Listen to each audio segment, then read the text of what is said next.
Pakistan drone దాడులను భారత సైన్యం సమర్థవంతంగా తిప్పికొడుతోంది. ఇదే సమయంలో పీఓకేను భారత్ తిరిగి స్వాధీనం చేసుకునే విధంగా చర్యలు తీసుకోవాలని ఆర్మీ మాజీ మేజర్ ఓబ్రాయ్ సింగ్ సూచిస్తున్నారు.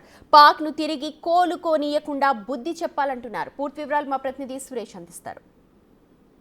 పాకిస్తాన్ నిన్న రాత్రి డ్రోన్లతో మిసైళ్లతో భారత్పై విరుచుకుపడే ప్రయత్నం చేసింది. కానీ భారత సైన్యం అత్యాధునికమైనటువంటి టెక్నాలజీ ద్వారా తిప్పికొట్టింది ఆ దాడుల్ని. అయినప్పటికీ పాక్ కవ్వింపు చర్యలు ఇంకా కొనసాగుతూనే ఉన్నాయి. వాటికి సంబంధించి సమర్థంగా ఆర్మీ దాని దాడులను తిప్పికొడుతుంది. ప్రస్తుతం పాక్ భారత్ సరిహద్దులో ఉద్రిక్త పరిస్థితులు నెలకొన్నాయి. అసలు ఇక యుద్ధం మొదలైనట్టేనని కూడా చాలామంది భావిస్తున్నారు. ప్రస్తుతం మనతో పాటు ఆర్మీ ఎక్స్ మేజర్ ఓబ్రాయ్ ఉన్నారు. ఒకసారి మాట్లాడదాం. సార్, పాకిస్తాన్తో భారత్ యుద్ధం మొదలుపెట్టినట్టే అనుకోవచ్చా?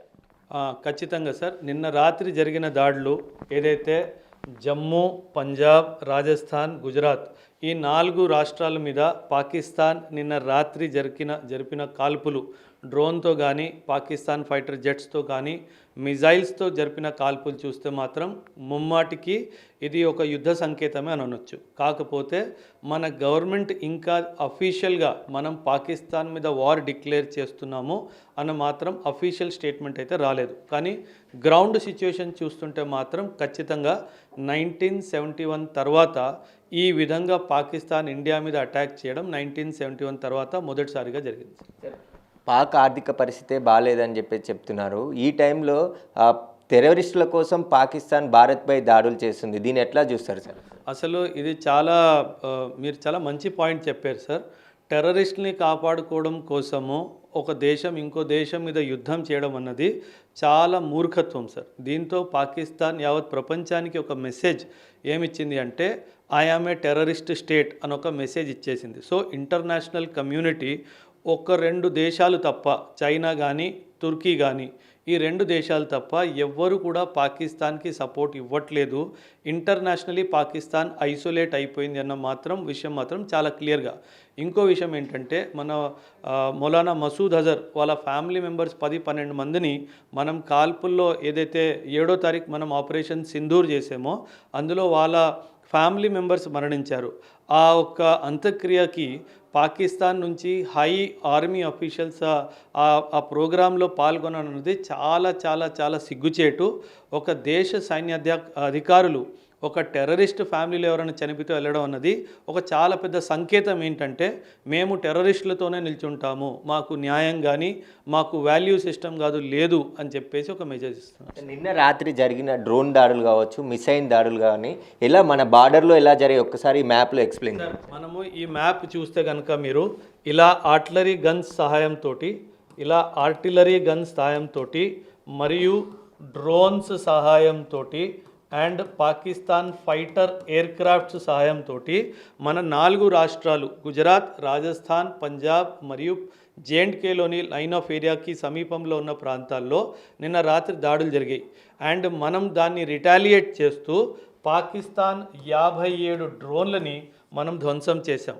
మన ఇండియాది S-400 మిజైల్ డిఫెన్స్ సిస్టమ్ వాడి ఒక్క డ్రోన్ కూడా మన నేల మీద పడక ముందే దాన్ని ధ్వంసం చేసాము, ప్రతి డ్రోన్ని. అదే కాదు, వాళ్ళు వాడిన మిసైల్స్ని కూడా మనం ఎయిర్లోనే దాన్ని ఇంటర్సెప్ట్ చేసి దాన్ని ధ్వంసం చేయడం జరిగింది. అదేవిధంగా మీరు న్యూస్ గమనించినట్టయితే F-16 fighter jets, JF-17 fighter జెట్స్ని కూడా మనము గాల్లోనే కూల్చేసామని చెప్పేసి మనకు వార్తలు అందాయి.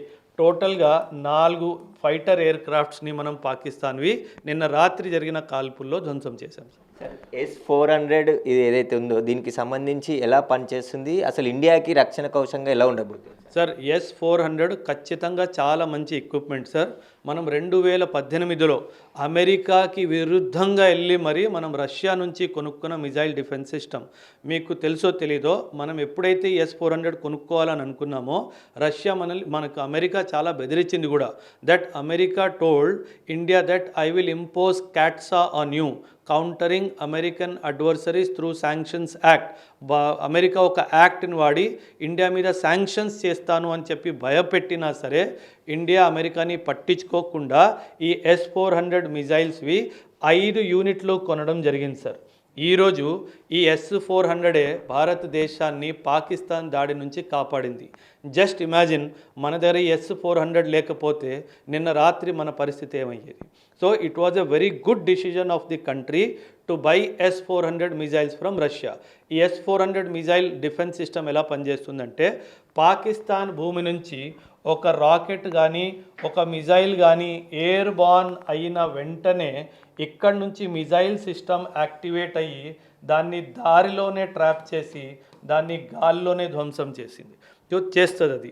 అండ్ దీని కెపాసిటీ 400 కిలోమీటర్స్, అంటే 400 కిలోమీటర్ దూరం నుంచి టేక్ ఆఫ్ అయిన మిజైల్ని ట్రాక్ చేసి దాన్ని గాల్లోనే ధ్వంసం చేస్తుంది. So that is the most beautiful. ఇప్పుడు 7వ తారీఖున మనం పాకిస్తాన్ మీద మనం కూడా మిజైల్ అటాక్ చేసాము, మనం కూడా మన ఎయిర్ ఫోర్స్తో అటాక్ చేసాం కదా. కాకపోతే పాకిస్తాన్ దగ్గర ఉన్న ఎయిర్ డిఫెన్స్ సిస్టమ్ పూర్తిగా విఫలమైంది. మన ఒక్క మిజైల్ని కూడా వాళ్ళు ఇంటర్సెప్ట్ చేయలేకపోయారు, మన ఒక్క మిజైల్ని కూడా వాళ్ళు టచ్ కూడా చేయలేకపోయారు. So that is how our missile defense system is much more stronger, efficient than the Pakistan's missile defense system. ఇప్పటికే భారత్ తిరిగి దాడులు ప్రారంభించింది. పాకిస్తాన్లో అనేక నగరాలను కూడా కొలాబ్ చేసే దాడులు భారత్ కూడా కొనసాగిస్తుంది. పాకిస్తాన్ పరిస్థితి ఏ విధంగా ఉండే అవకాశం ఉంది? ఒకవేళ POKని ఇప్పటికే వాళ్ళు ఆక్యుపై చేశారు కాబట్టి ఇప్పుడు భారత్ ఎలాంటి నిర్ణయం తీసుకునే అవకాశం? 100% నేను నా ఎక్స్పీరియన్స్తో చెప్తున్నాను. ఇది మనం ఒక అడ్వాంటేజెస్ పొజిషన్లో ఉన్నాం, ఈ యుద్ధంలో మనం ఒక పై ఎత్తులో ఉన్నాం కాబట్టి ఈ అవకాశాన్ని మనం వినియోగిస్తూ ఖచ్చితంగా ఈ మొమెంటంని వదులుకోకుండా POKని స్వాధీనం చేసుకోవాల్సిందే. ఎందుకంటే ఈ POKని వీళ్ళు టెర్రరిస్ట్ ట్రైనింగ్ క్యాంప్స్లా వాడి అక్కడున్న జనాల మైండ్ని కూడా మొత్తం కరప్ట్ చేస్తున్నారు. కాబట్టి ఇప్పుడు మనం POK తీసుకునే సమయం వచ్చేసింది. ఇది ఇప్పుడు కాకపోతే ఇంకెప్పటికీ కాదు. యాక్చువల్లీ లాస్ట్ టైం కూడా 1971లో ఎప్పుడైతే మనకి యుద్ధం జరిగిందో అప్పుడే POK తీసుకోవాల్సింది. కాకపోతే ఇందిరాగాంధీ గారు అప్పుడు ప్రభుత్వంలో ఉన్నప్పుడు అది ఈస్ట్ పాకిస్తాన్కి సంబంధించిన ప్రాబ్లం అని చెప్పేసి మనకు వెస్ట్ పాకిస్తాన్లో ఇలాంటి POK మనకు స్వాధీనం చేసుకోవాలన్న దాని మీద ఇంటర్నేషనల్ కమ్యూనిటీ మనకు సపోర్ట్ చేయలేదు. కాకపోతే ఇప్పుడు 100% ఇంటర్నేషనల్ కమ్యూనిటీ మనకు సపోర్ట్ ఇస్తుంది. కాబట్టి ఈ అవకాశాన్ని మనం వదులుకోకూడదు. POKని ఖచ్చితంగా మనం స్వాధీనం చేసుకోవాలి. బ్లాక్అవుట్ అనేది పెద్దగా చర్చ జరుగుతుంది. అసలు బ్లాక్అవుట్ అంటే ఏంటిది, ఎలాంటి జాగ్రత్తలు తీసుకోవాలి సార్? బ్లాక్అవుట్ ఎప్పుడు చేస్తారంటే మన ఎనిమీ ఎవరైతే ఉంటారో, శత్రువు ఎవరైతే ఉంటారో వాళ్ళు ఎయిర్ క్రాఫ్ట్ ద్వారా ఒక మేజర్ ఏరియాని టార్గెట్ చేస్తున్నప్పుడు భారత ప్రభుత్వం ఏం చేస్తుందంటే లైట్స్ అన్నీ ఆఫ్ చేసేస్తుంది. లైట్స్ అన్నీ ఆఫ్ చేసేసిన వెంటనే ఎయిర్ క్రాఫ్ట్లో ఉన్న పైలట్కి ఏది కింద కనిపించదు. సో ఆ ప్రిసైజ్గా టార్గెట్ ఏదైతే చేస్తారో అది వాళ్ళ వల్ల వీలు కాదు. సో ఆ టార్గెట్ వాళ్ళ మిజైల్ ఆ టార్గెట్ని మిస్ చేసే అవకాశం ఉంది. కాబట్టే మనం ఈ బ్లాక్అవుట్ అరేంజ్మెంట్ని చూసుకుంటాం సార్.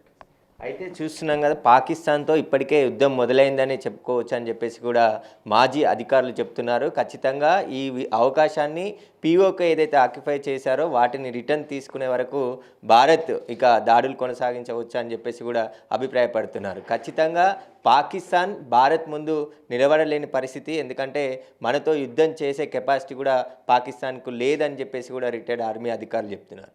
కెమెరామ్యాన్ సురేష్తో సురేష్, బిగ్ టీవీ, హైదరాబాద్.